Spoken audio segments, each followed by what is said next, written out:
নমস্কার, পাঁচমেশালি গল্পে আবারও সবাইকে স্বাগত। আমি বন্দনা। আজ আমি পাঠ করে শোনাব আমি পদ্মজা উপন্যাসের ৪র্থ পর্ব। আশা করি এই উপন্যাস সকলেরই ভালো লাগছে। একটু ধৈর্য ধরে সকলে শুনুন, সকলের ভালো লাগবে। তাহলে শুরু করি আমি পদ্মজা উপন্যাসের ৪র্থ পর্ব। মুন্না যে খুব খুশি হয় তা দেখেই বোঝা গেল। খুশিতে গদগদ হয়ে মোরগটাকে জড়িয়ে ধরল। পদ্মজার ঠোঁট দুটি নিজেদের শক্তিতে প্রশান্তির হাসিতে মেতে উঠল। কি সুন্দর মুন্নার হাসি! পদ্মজা বলল, খুব খুশি? হ, দোয়া করবি আমরা যেন ভালো থাকি। করবা মাপা? আচার খাবি মুন্না? হ, খাইবাম। পদ্মজা আবার হাসল। মুন্না পেটুক, খাওয়ার কথা শুনলেই চোখ চকচক করে ওঠে। পদ্মজা আচার নিয়ে আসে, মুন্নার সাথে বসে আরাম করে খায়।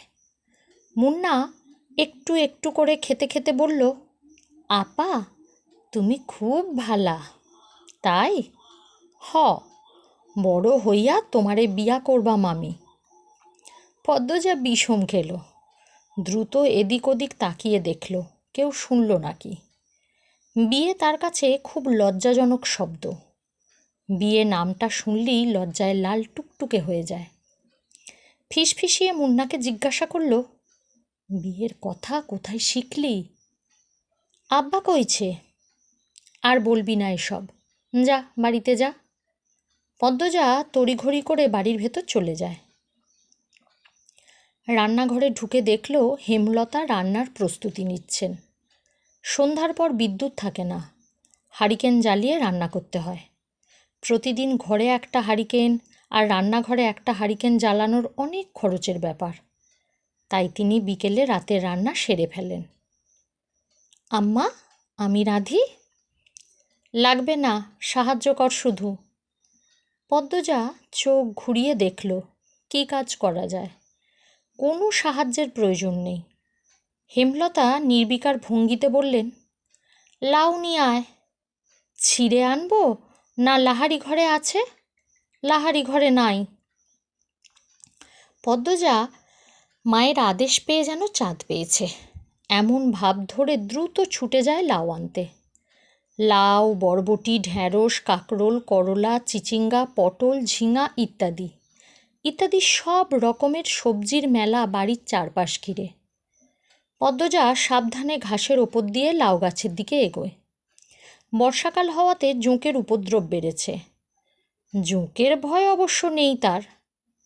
হেমলতা পদ্মজার যাওয়ার পানে ঝিম মেরে কতক্ষণ তাকিয়ে থাকেন। মেয়েটাকে দেখলে তার মন বিষণ্ণতায় ভরে ওঠে। পদ্মজার চুল দেখলে মনে হয় এই সুন্দর ঘন কালো রেশমি চুল পদ্মজার এক একটা কালো রাত। পদ্মজার ছিমছাম গরনের দুধে আলতা দেহের অবয়ব দেখলে মনে হয় এই দেহ পদ্মজার যন্ত্রণা, এই দেহ ধ্বংস হবে। পদ্মজার ওষ্ঠদ্বয়ের নিম্নে স্থির হয়ে থাকা কালো সূক্ষ্ম তিল দেখলে মনে হয় এই তিল পদ্মজার এক জীবনের কান্নার কারণ। হেমলতা পদ্মজার রূপের বাহার নিতে পারেন না। কেন কৃষ্ণকলির ঘরে ভুবন মোহিনী রূপসীর জন্ম হলো? জন্ম, মৃত্যু, বিয়ে কারও হাতে থাকে না। যদি থাকতো, হেমলতা মোর্শেদকে বিয়ে করতেন না এবং পদ্মজার মতো রূপসীর জন্ম দিতেন না। আল্লাহর কাছে রূপসী মেয়ে ভুলেও চাইতেন না।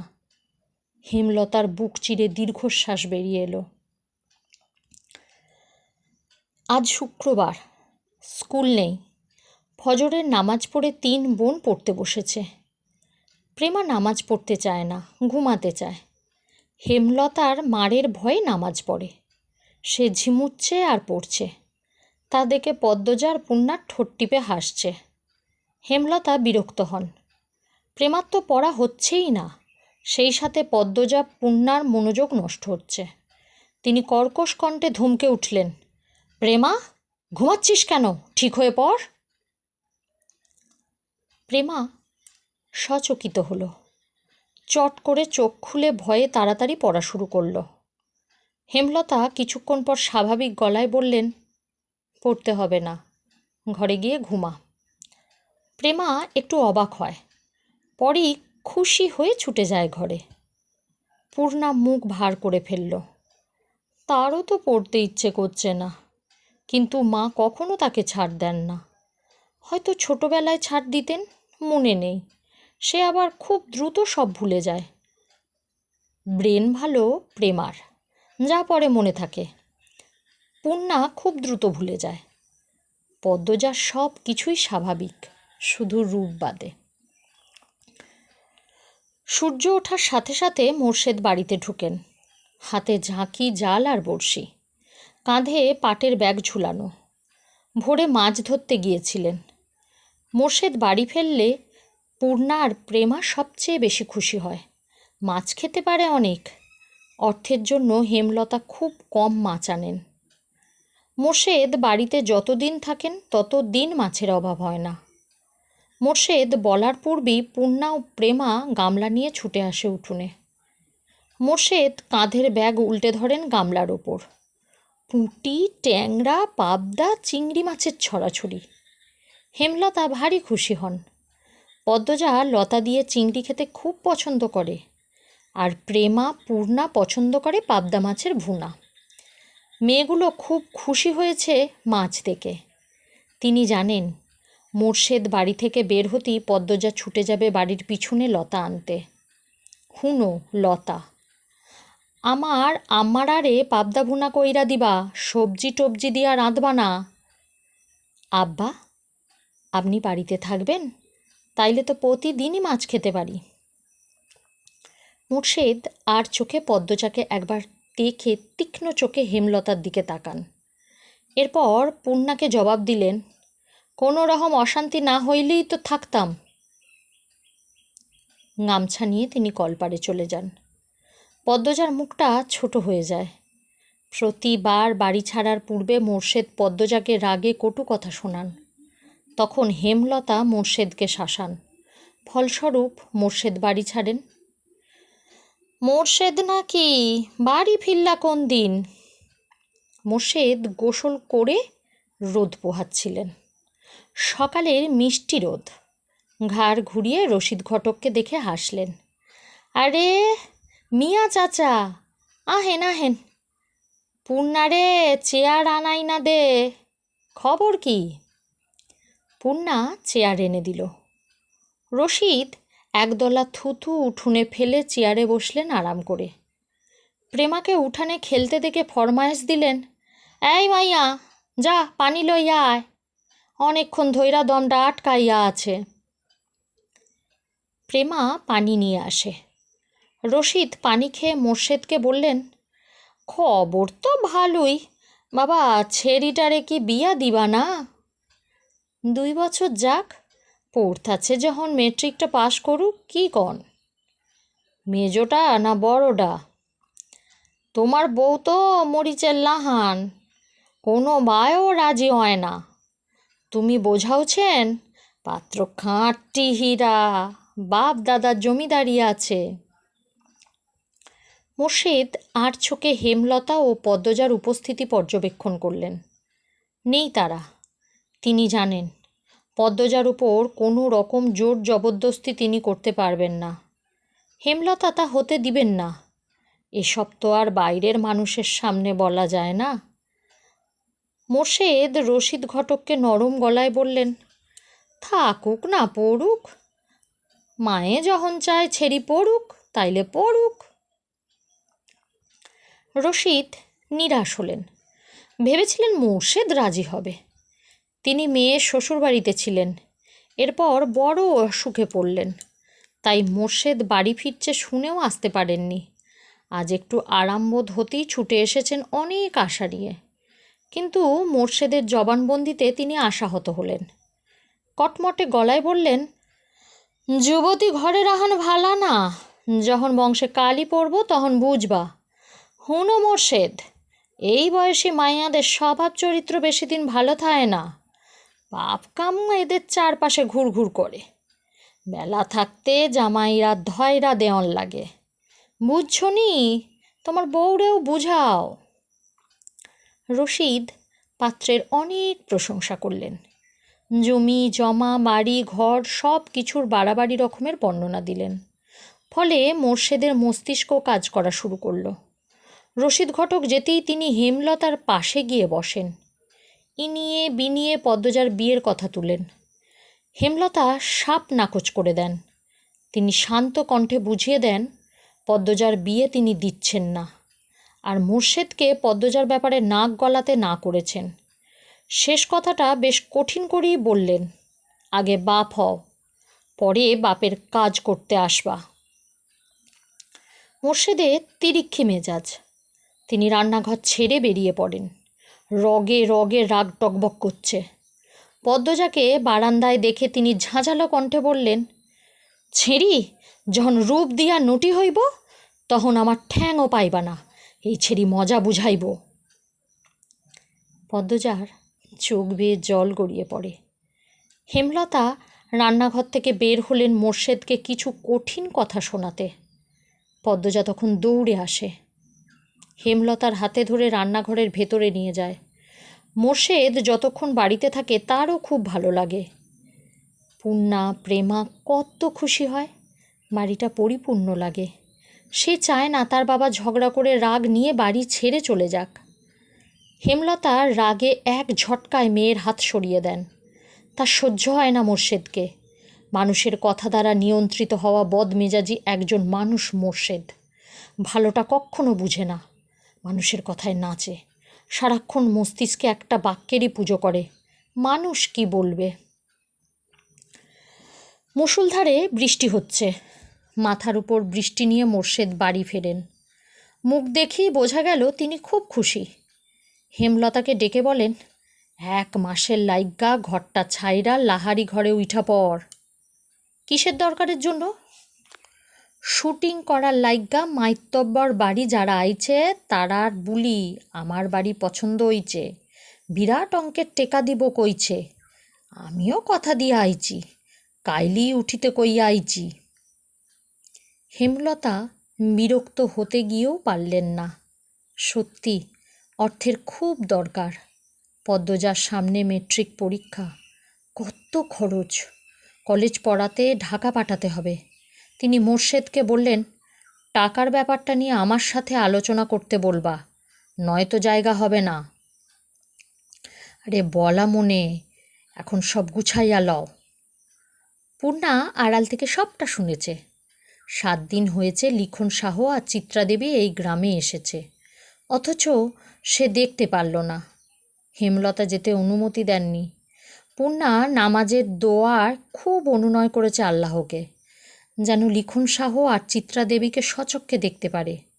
আর এখন শুনল তাদের বাড়িতেই নাকি আসছে ওরা। পূর্ণার মনে হচ্ছে সে খুশিতে মরে যাচ্ছে। এই মগা, আমাকে 1 কাপ চা দাও তো। মগা ঝড়ের গতিতে চা নিয়ে আসে। লিখন চিত্রার পাশের চেয়ারটায় বসল। এরপর মগাকে বলল, দারুণ চা করো তো তুমি। মগা কাচুমাচু হয়ে হাসল। ভাবে বোঝা গেল প্রশংসা শুনে সে ভীষণ লজ্জা পেয়েছে। চিত্রা মগার ভাবভঙ্গি দেখে হেসে উঠল। চিত্রা হাসলে মগা মুগ্ধ হয়ে দেখে মাতব্বর বাড়ির কামলা সে। চিত্রনায়ক লিখন সাহ এবং চিত্রনায়িকা চিত্রা দেবীর সেবা করার দায়িত্ব মগাকে দেয়া হয়েছে। মগা এতে ভীষণ খুশি। চিত্রার সুন্দর মুখশ্রীর সামনে সব সময় থাকতে পারবে ভেবে। চিত্রা বলল, তোমার ভাইয়ের নাম জানি কি বলেছিলে? 4 ফুট উচ্চতার মগা উৎসাহ নিয়ে জবাব দিল, মদন। চিত্রার হাসি পায়, অনেক কষ্টে চেপে রাখল। মগা মদন কারো নাম হয়? শুটিংয়ের মাঝে হুট করে আকাশ ভেঙে বৃষ্টি নামে, তাই আপাতত শুটিং স্থগিত আছে। সবাই বারান্দায় বসে বৃষ্টি দেখছে, হাতে সবার রং চা। ডিরেক্টর আবুল জাহেদ দারুণ খিচুড়ি রান্না করেন। বৃষ্টি দেখেই তিনি রান্নাঘরে ঢুকেছেন। আচ্ছা মগা, এই বাড়ির 2টা মেয়ে কোথায়? আসার পর একবার এসেছিল, এরপর তো আর এলো না। চিত্রা প্রশ্ন করল। মগা বলল, ওই যে লাহারি ঘর, ওইটাতে আছে। লাহারি ঘর মানে কি? মগার বদলে লিখন বলল, যে ঘরের অর্ধেক জুড়ে ধান রাখা হয় আর অর্ধেক জায়গায় চৌকি থাকে কামলাদের জন্য, ওই ঘরকে লাহারি ঘর বলে এখানে। বোঝা গেছে? চিত্রা চমৎকার করে হাসল। বোঝা গেছে। মগা, বৃষ্টি কমলে লাহারি ঘরে যাব, ঠিক আছে? আচ্ছা আপা। এই লিখন, যাবা? ওই তো সামনেই, আলসেমি করো না। মগা হৈ হৈ করে উঠল। না না, বেঠা লইয়া যাওন যাইতে না, বাড়ির মালিকের মানা আছে। লিখন মগার না করার ভাব থেকে ভীষণ অবাক হলো। চিত্রা প্রশ্ন করল, মানা কেন? বাড়ির বড় ছেড়িটারে তো আপনারা দেখেন নাই, আগুন সুন্দরী, এই লিখন ভাইয়ের লাহান বিলাই চোখা, ছেড়িটারে স্কুল ছাড়া আর কোনো হানে যাইতে দেয় না। বাড়ি দিবার আগে কইয়া রাখছে লাহারি ঘরে ব্যাঠা মানুষ না যাইতে। এই ছেড়ি লইয়া বহুত তা কিচ্ছা আছে। চিত্রা বেশ কৌতূহল বোধ করল। লিখন তীক্ষ্ণ ঘোলা চোখে লাহারি ঘরের দিকে তাকালো। 1.5 দিন হলো এখানে এসেছে। উঠোনের শেষ মাথায় থাকা লাহারি ঘরটা একবারও মনোযোগ দিয়ে দেখা হয়নি। সামনের দরজাটা বন্ধ। 2 ছোট মেয়ে এসেছিল ঘরটার ডান পাশ দিয়ে। ঘরটার ডানে বামে পিছনে গাছপালা। বাড়িটা পুরনো হলেও দারুণ, তবে এই মুহূর্তে তার অন্য কিছুর প্রতি তীব্র কৌতূহল কাজ করছে। লাহারি ঘর দুভাগ করা হয়েছে চাদর টাঙিয়ে। এক পাশের চৌকিতে হেমলতা এবং মোর্শেদ থাকেন, অন্য পাশের চৌকি পদ্মজা, পূর্ণা ও পেমার দখলে। লাহারি ঘরের পিছনের দরজা আপাতত প্রধান দরজা হিসেবে ব্যবহৃত হচ্ছে। পিছনে অনেক কচু গাছ ছিল। হেমলতা মোর্শেদকে নিয়ে জায়গা খালি করেছেন। এরপর সেখানে মাটির চুলা তৈরি করা হয়েছে। বড় সড়কে ওঠার জন্য ঝোপঝাড় কেটে সরু করে পথ করা হয়েছে। এতে মোর্শেদের সাহায্য ছিল না। হেমলতা 2 মেয়েকে নিয়ে একাই করেছে। শুটিং দলে অনেক পুরুষ। পদ্মজাকে ভুলেও তাদের সামনে দিয়ে আসা যাওয়া করতে দেয়া যাবে না। হেমলতার মাঝে মাঝে ইচ্ছে করে পদ্মজার মুখটা পুড়িয়ে দিতে। পরক্ষণেই নিজের ওপর ঘৃণা চলে আসে। কি করে নিজের মেয়ের প্রতি এমন মনোভাব আসতে পারে? অথচ পদ্মজার হাতে সূচ ফুটলে হেমলতার মনে হয় নিজের শরীরে আঘাত লেগেছে। কি জন্য এত টান পদ্মজার প্রতি? ভেতরে ভেতরে হেমলতা এই প্রশ্নের উত্তর জানেন, শুধু প্রকাশ পায় না, না জানার ভান ধরে থাকেন। আজ এখানেই শেষ করলাম পদ্মজা উপন্যাসের 4র্থ পর্ব। আবার আসব পদ্মজা উপন্যাসের 5ম পর্ব নিয়ে। সঙ্গে থাকুন। ভালো লাগলে সাবস্ক্রাইব করে পাশে থাকবেন। নমস্কার।